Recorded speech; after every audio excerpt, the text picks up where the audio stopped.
प्राचीन काल की बात है जब तीनों लोकों में हाहाकार मच गया था। दैत्य राज बलि, जो प्रहलाद के पौत्र और महान दानी थे, अपनी असीम शक्ति से देवताओं को पराजित कर चुके थे। स्वर्ग पर उनका अधिकार हो गया। देवराज इंद्र भयभीत होकर माता अदिति के पास पहुंचे। अदिति दुखी मन से भगवान विष्णु की शरण में गईं। भगवान विष्णु ने मुस्कुराते हुए कहा, देवी चिंता न करें, मैं स्वयं आपके गर्भ से अवतार लूंगा और इंद्र का खोया राज्य वापस दिलाऊंगा। समय बीता और भाद्रपद शुक्ल द्वादशी को अदिति के गर्भ से एक दिव्य बालक का जन्म हुआ। छोटा कद, चमकता मुख, हाथ में छाता, कमंडल और दंड। नाम पड़ा वामन। ब्राह्मण बालक का रूप धारण कर वामन भगवान यज्ञ स्थल की ओर चल पड़े, जहां राजा बलि अश्वमेध यज्ञ कर रहे थे। यज्ञशाला में अग्नि प्रज्वलित थी। राजा बलि गुरु शुक्राचार्य के साथ बैठे थे। अचानक एक छोटा सा ब्राह्मण बालक प्रवेश करता है। उसकी आभा से सारी सभा चकाचौंध हो जाती है। बलि उठकर खड़े होते हैं और आदर से कहते हैं, हे विप्रदेव, आप यहां पधार कर मेरे यज्ञ को धन्य कर दिया। क्या मांगेंगे? स्वर्ण, रत्न, गांव या पूरा राज्य?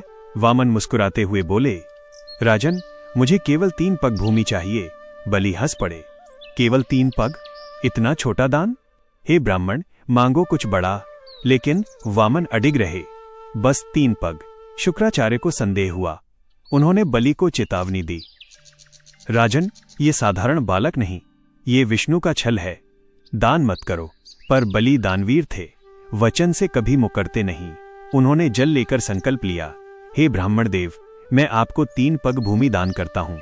संकल्प पूरा होते ही वामन का रूप बदलने लगा। छोटा बालक विशालकाय हो गया, आकाश को छूने वाला त्रिविक्रम रूप। पहला पग उठाया और पूरी पृथ्वी नाप ली। दूसरा पग और सारा स्वर्ग, आकाश, ब्रह्मांड उनके चरणों तले आ गया। बलि स्तब्ध। अब तीसरा पग कहां रखें? वामन ने गरजकर पूछा, हे बलि, तीसरा पग कहां रखूं? तुम्हारा दान कहां है? बलि ने सिर झुका लिया, प्रभु, मेरा सब कुछ आपका है, तीसरा पग मेरे सिर पर रखिए। भगवान ने चरण रखा और बलि पाताल लोक में चले गए। लेकिन बलि की भक्ति और वचनबद्धता देखकर विष्णु प्रसन्न हुए। उन्होंने बलि को पाताल का राजा बनाया और वरदान दिया, हे बलि, तुम्हारी भक्ति अमर है, मैं स्वयं तुम्हारे द्वार पर द्वारपाल बनूंगा।